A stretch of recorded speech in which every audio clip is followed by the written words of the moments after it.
Di bawah langit senja yang berpendar jingga, ketika matahari perlahan tenggelam di ujung barat, di sanalah para Hesperidis menjaga rahasia emasnya.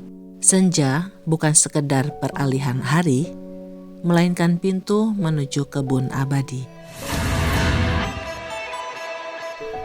Ketika Zeus, sang raja dewa, menikah dengan Hera, Gaia, Dewi Bumi, menganugerahi Hera sebuah cabang pohon yang di dalamnya terdapat sebuah apel emas. Terpikat oleh hadiah itu, Hera meminta Gaia, neneknya itu, untuk menanamnya di kebun agar dapat dibudidayakan lebih banyak lagi. Kemudian, Gaia menanam apel itu di sebuah pulau di ujung paling barat dunia. Hera mengutus Hesperidis untuk menjaga dan merawat kebun apel itu. Hesperidis adalah nimfa senja, sering disebut putri senja. Hesperidis adalah anak-anak Titan Atlas. Bagi yang belum tahu, Atlas adalah Titan yang dihukum oleh Zeus untuk menopang langit. Hukuman diberikan kepada Atlas karena ia berpihak pada lawan dewa-dewa Olympus dalam perang Titanomakhia.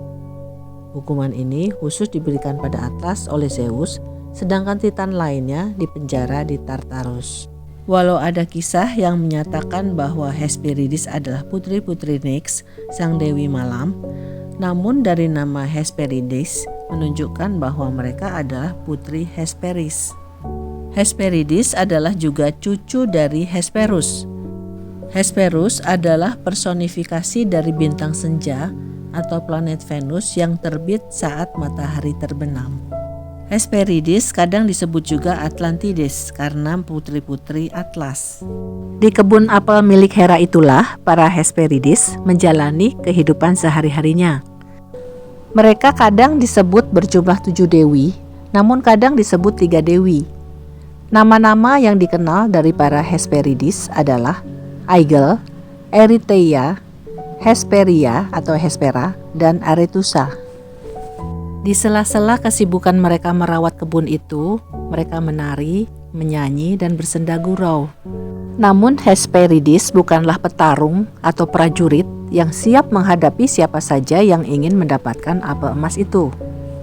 Malahan mereka sendiri kadang-kadang menikmati apel itu untuk dimakan sendiri. Konon, buah apel emas itu bisa memberi keabadian pada yang memakannya. Karena itu kemudian Hera menempatkan Ladon, seekor naga yang tak pernah tidur, untuk ikut menjaga kebun itu. Kisah apel emas dan Hesperidis muncul dalam kisah Herakles atau Hercules, Perseus, Atalanta, dan Paris. Keempat kisah itu sudah pernah saya tayangkan videonya. Raja Eurystheus tidak puas dengan 10 tugas Herakles yang telah selesai. Kisah ini ada di video saya tentang Herakles. Ada 2 tugas yang dianggap tidak sah, sehingga ia memberi tugas tambahan pada Herakles untuk mendapatkan apel emas Hesperidis. Tugas tersebut tidaklah mudah karena lokasi Taman Hesperidis itu dirahasiakan. Namun Herakles berhasil mendapatkan informasi lokasi tersebut dari Nereus, dewa laut kuno. Untuk mencapai lokasi tersebut yang konon ada di ujung barat dunia, Herakles harus melewati banyak negeri, termasuk kerajaan Mesir kuno dan gurun pasir Libya.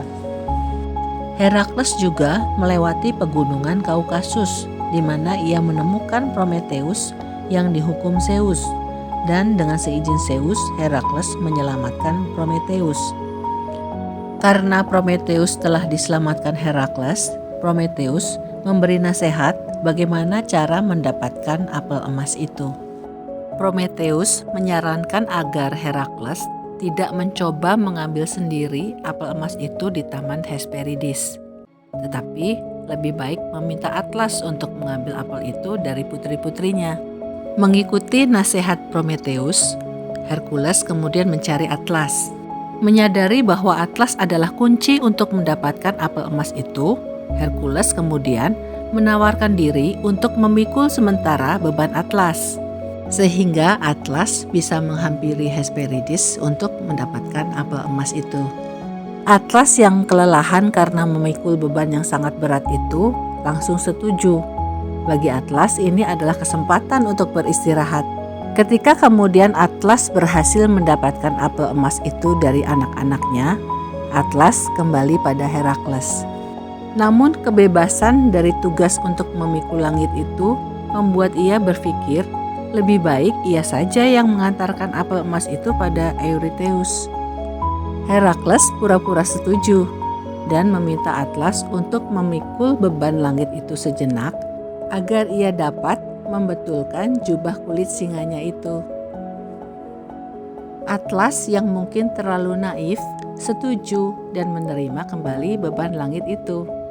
Herakles langsung menyambar apel emas itu dan pergi tanpa menoleh lagi ke arah Atlas yang telah tertipu. Mitologi Yunani memiliki banyak versi cerita. Hesperides muncul dalam salah satu versi kisah Perseus yang disuruh memenggal kepala Medusa oleh Raja Polydectes. Hesperideslah yang memberi senjata pada Perseus dan memberitahu bahwa Perseus untuk tidak melihat Medusa secara langsung, melainkan melihat melalui pantulan pada perisai agar Perseus tidak menjadi batu. Senjata yang diberikan kepada Perseus adalah perisai Athena, helm Hades, pedang Zeus, sandal bersayap Hermes, dan tas Kibisis. Apel emas Hesperides muncul dalam kisah Atalanta. Atalanta adalah seorang pemburu wanita dan pelari tercepat yang menolak menikah. Ia menantang para pelamar untuk mengalahkannya dalam berlari agar dapat menjadi suaminya. Salah seorang pelamar bernama Hippomenes meminta bantuan pada Dewi Cinta Afrodit untuk dapat mengalahkan Atalanta. Afrodit memberi 3 apel emas Hesperides pada Hippomenes. Pada saat lomba lari, setiap kali Atalanta hampir menyusul Hippomenes, Hippomenes melemparkan 1 buah apel emas. Rupanya, apel emas itu memikat hati Atalanta dan memperlambat larinya Atalanta. Setelah 3 kali melempar apel emas selama perlombaan, akhirnya Hippomenes berhasil mengalahkan Atalanta dan mereka pun menikah. Walau tidak disebutkan asal-usul apel emas yang dibawa Dewi Perselisihan Eris, orang menganggap apel tersebut adalah apel emas Hesperides. Apel emas itu menimbulkan perselisihan dan pertengkaran di antara para dewi, Hera, Athena, dan Afrodit. Masing-masing merasa berhak atas apel itu. Dan ketika Paris memberikan apel emas itu pada Afrodit, disitulah menjadi awal terjadinya perang panjang di kota Troya. Kisah lengkapnya bisa dilihat di playlist saya tentang perang Troya. Terima kasih sudah menyaksikan video ini hingga akhir. Sampai jumpa lagi ya di tayangan berikutnya.